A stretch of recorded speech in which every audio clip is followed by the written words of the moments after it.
Hi guys, okay, Miranda here from Smart Mama, Smart Kids and Geelong Parenting Coach. How are you?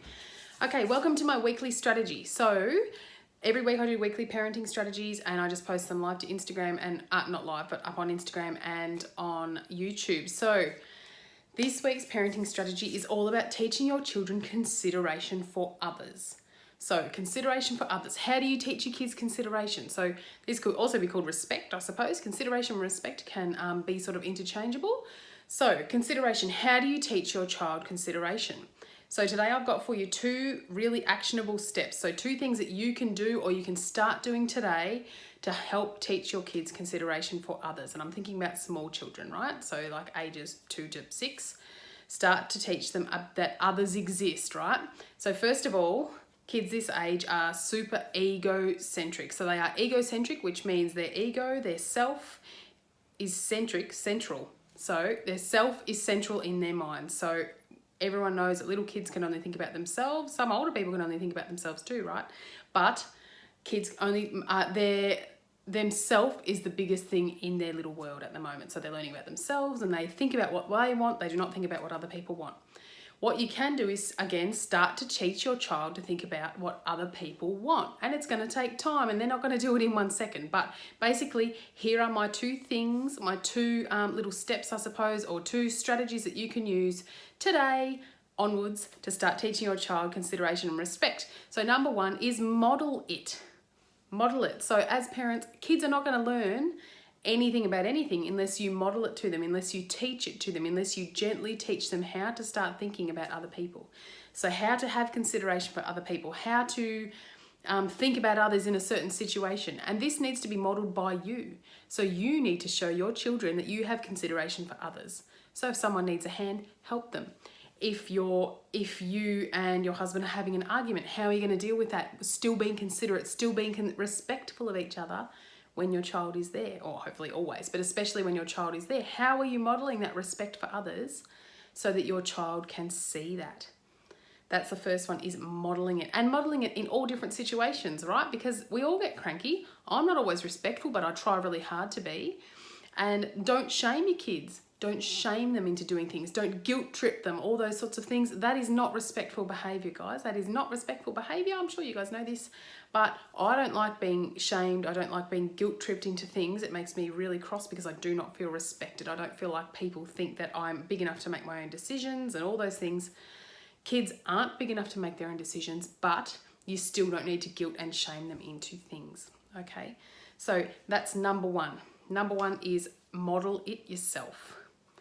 The second strategy that I've got for you today, teaching your kids consideration and respect, is to actually involve them in things. So involve them in things. I mean, talk about what you're doing. Talk about why you spoke nicely to that lady even though she was cross. Talk about why you, talk about what you're doing through your day. So involve your children, verbally involve your children through the day in what you are doing. So you can say, oh yeah, that made me really cross when that happened. And thinking about emotions, I mean, that's usually when people don't act with respect, right? When they're emotional, when they're annoyed, when they're angry, whatever. So you can talk about, that made me really angry just now, but I thought I still better talk in a nice voice to that person, because that's what you do to people. You don't talk to people in a really, really cranky voice because, of blah, blah, blah, blah, blah. Or I thought I needed to tell that person how cross I was with them, but I still said it in a nice way, or I didn't call them names, or, things like that. So start teaching them how you treat others with consideration. That sort of comes into number one, but teach them how to do it. So one of the huge things in our house at the moment is talking with a nice voice. So talking with a nice voice with my 3-year-old and 6-year-old. How do you say things in a nice voice? And this is, again, where the modelling comes in. So you can't say to the child, talk to your sister in a nice voice, because sometimes kids can't just pull that out of thin air. They don't know what a nice voice sounds like. They don't necessarily know what a nice voice sounds like, and it sounds ridiculous, but they don't. If you're 2, 3, 4, and you're really cross, you sometimes cannot go, oh, okay, I'll just change my voice to a nice voice. No. If you are a parent, and if you're a parent and you're there and you say, you need to talk in a nicer voice to your sister, you might like to say, okay, thanks very much for getting me whatever. and now. Like, so start modeling it yourself to your child, the tone that you want them to use.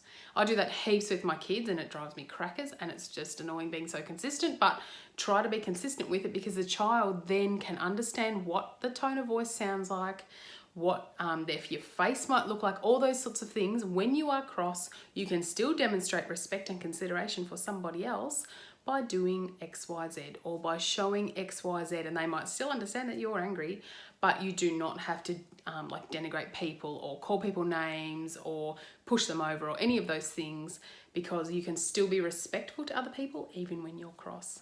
So there you go. They're my 2 strategies for teaching your small child how to have consideration for others. And again, it's not going to happen in 5 minutes.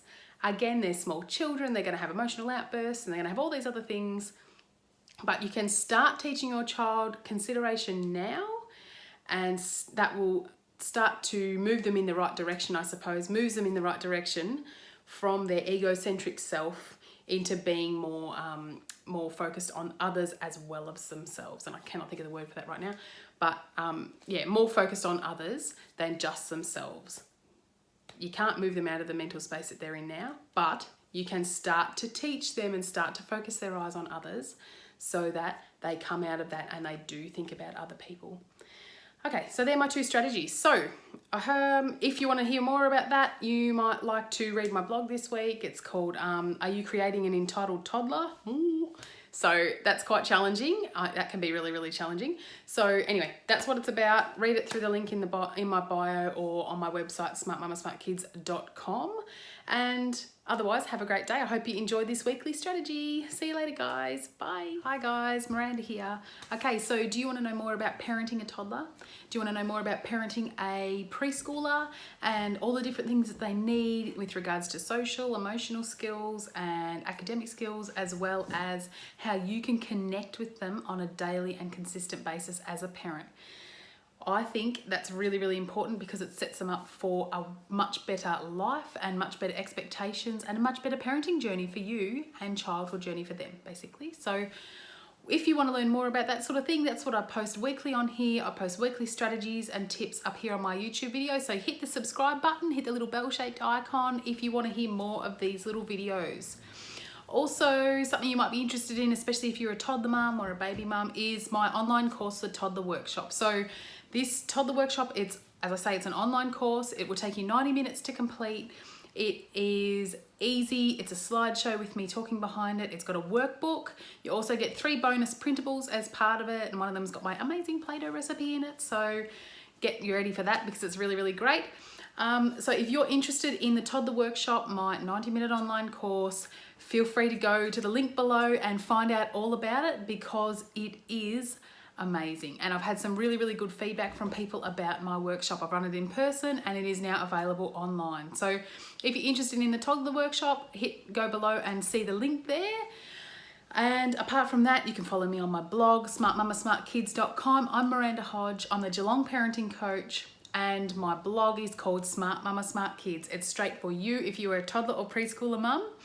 And I can't wait for you to join my community and be part of it. So get on board, check me out on Instagram, but otherwise don't forget to hit the subscribe button, and I'll see you next week with some more tips and strategies. See you later, guys. Bye.